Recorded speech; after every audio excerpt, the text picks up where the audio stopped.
Hi everyone. So I just wanted to take a couple of minutes here just to go through a small snippet out of our new webinar series, the fundamentals. So this is a small snippet out of week one that's just talking about fluid and muscles and sort of the effects that it has on how a muscle contracts.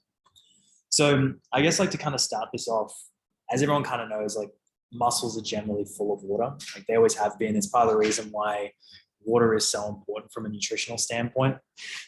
We want muscles to be full of water. And like a lot of the research generally finds that like the healthier a muscle is, the more water it holds. And generally speaking, like the more sort of like dystrophy a muscle undergoes, or like the smaller a muscle is, or less sort of like healthy a muscle is, the less water it's going to be holding. So what kind of happens as a result of this muscle being so full of water is that whenever a muscle contracts, it creates like this quite large sort of hydrostatic pressure or like a force vector from the water. Essentially, the water gets squished in a certain direction. And the cool thing about water is like, in a sense, like a very incompressible sort of substance. So if we're like sitting in a bath, for example, and we sit into water, that water is going to overflow the bath. But we don't really have like an open top like a bath in terms of like the human body. Like the human body doesn't have an open top. So if we're squishing that water somewhere, we're going to give. The muscle is not the muscle, the water is incompressible. So as a result, the muscle has to be morphed into a different kind of shape. And what you can kind of see here in like this really crudely sort of drawing is that essentially when like a muscle contracts and it gets shortened, we have all this water inside the muscle and the water has to go somewhere.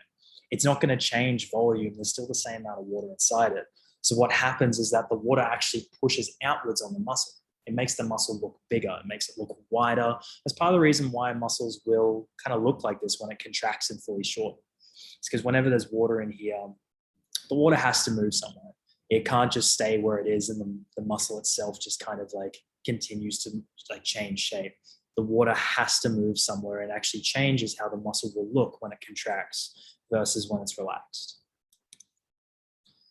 And I guess the cool thing as to why it does this is that even though muscle fibers have always been thought to create force longitudinally or like down the muscle fiber, which I mean, it does, it always has and it always will. We've also found that muscle fibers do actually create some sort of force laterally. Like if you kind of see here in this picture here, the blue arrows here, that's sort of like representing the force that's being transferred between muscle fibers. So when a muscle fiber contracts, there is some sort of mechanism that allows it to be transferring force laterally. So it was originally kind of thought that this was mostly there for a stability effect between muscle fibers, the same way as when we brace, our muscle fibers kind of like bracing on one another and trying to make themselves feel stronger and exert more force together. But another reason as to why it happens is because it's of this water sort of phenomenon. We have water that sits in this ECM or this extracellular matrix here. So when we contract and our muscle starts to get shorter, all this water in here has to go somewhere. It starts getting squished sideways sort of along this blue arrow here, which is really cool. And sort of like what I was saying before is that when muscles are considered not as healthy, we don't have as much sort of water within the muscles. So like it's going to change the shape of a muscle that's considered healthy versus non-healthy. And like generally speaking, when you consider a healthy muscle, it's big and bulging and can change shape quite well versus like a muscle that looks a bit more sickly or hasn't been trained as much. It doesn't really have that ability to bulge as like nicely as like what a healthier muscle would look like. So looking at this sponge, we can get like a really just sort of quick but good sort of idea of what it might look like when a muscle contracts. So if we kind of look at the hand here, the hand is going to be like the long ways of how the muscle's contracting, so like contracting down the muscle. So when that hand squeezes or the muscle gets shortened, what actually happens is that all that water within the muscle has to go somewhere. So like I was saying earlier. So if you imagine the sponge, because of gravity, all that water is going to move down like and just sort of drip out the bottom of the sponge. But if that's not really being an effect in the muscle, that's going to move both ways. It's going to go up and down. And effectively that water starts moving and starts actually going like sort of wider within the muscle. So in the case of the human body, like because we can't sort of let that water go anywhere, like the water is enclosed within our muscle fibers, it's actually going to make the muscle look bigger and wider, which is really cool.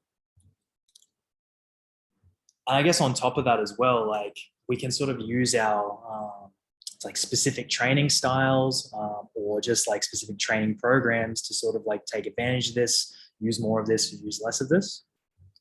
So one of the ways we can do this is through changing the pronation angle of a muscle. If you're not sure what the pronation angle is, that's pretty well explained just over here on the left. So a pronation angle is essentially the angle at which the muscle fibers are going to be sitting.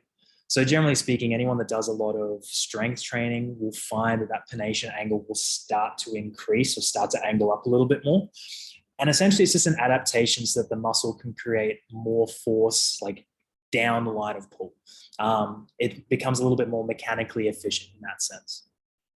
But what it does is it actually has a slight change on how the muscle is going to look when it contracts. So as you can see here in bold, generally speaking, a pronated muscle may look a little bit less bulging when it's contracting. And if we kind of come back to all that like water talk we were talking about before, if we have muscle A here where we have like the straight muscle fibers, pretty much what's going to happen is like that water is going to be moved completely perpendicular to those muscle fibers. So it's going to move directly up and out. So like those muscle fibers are going to get much wider immediately as soon as that muscle contracts because it's completely perpendicular to the muscle fibers. Whereas with a pronated angle, it's a little bit different. Because the pronation angle sits a little bit higher, we're still going to have that lateral sort of like force transfer or like the lateral sort of hydrostatic pressure created from the water, but that's not going to be moving directly perpendicular to the muscle anymore. Because the pronation angle is slightly increased, it's going to be moving slightly more angles away. So the muscle may not actually look as bulging or as wider as a muscle that has a lower pronation angle. So this is where we can use different kinds of training or different kinds of like constraints or different kinds of, I suppose, just like cues or tempos or those kinds of things, because we can get a very definite change in how a muscle can look depending on what our goal is.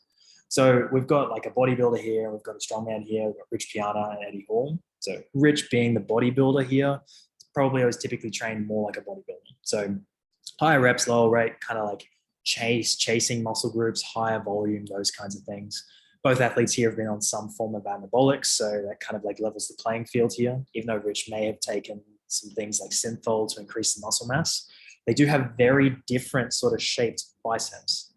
So Eddie, being a strongman, is probably typically trained more like a strength athlete, so lower reps, higher weights, maybe a little bit less volume than the bodybuilder. And that's had an effect on how their muscle architecture actually looks. So if you look at Rich here, his bicep looks much more bulging. It looks like it's in a shortened position. It looks softer. Like it looks like the bicep is at a higher sort of peak, as opposed to Eddie. So Eddie's like more of a flatter bicep. He's still shortening it here, still like contracting it, but it doesn't look like it's, I suppose, expanding up and out as much. It doesn't look like it's being wider with the contraction. And there may be some other things like genetics that come into this sort of position here, but there's a big difference between the two. And these two aren't the only examples of this sort of phenomenon happening. So depending on what you might be going for, like if you have a bodybuilder that's trying to look larger, that might require different sort of training and different sort of constraints as opposed to someone who's just looking to get strong. So the whole sort of concept of water and fluid shift is really cool. And it's quite an interesting thing to look at from a programming, rehab, or training perspective. So yeah, thanks for listening. Hope this was interesting. And if you have any questions, just feel free to shoot me a message.